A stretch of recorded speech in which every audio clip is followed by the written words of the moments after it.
anyone. And today we have the debate on the topic of madaris versus schools.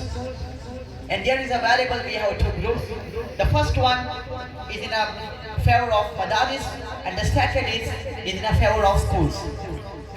The audience, the madaris is the place where from can anyone get the knowledge in terms of both the knowledge of the madaris, the knowledge of the word and the knowledge of Islam. It builds the spiritual and moral ideas of everyone in the world.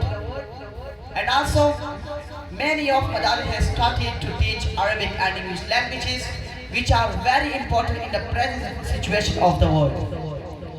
And also, it tells us how to spend our life in this world, and how to live and how to behave with others.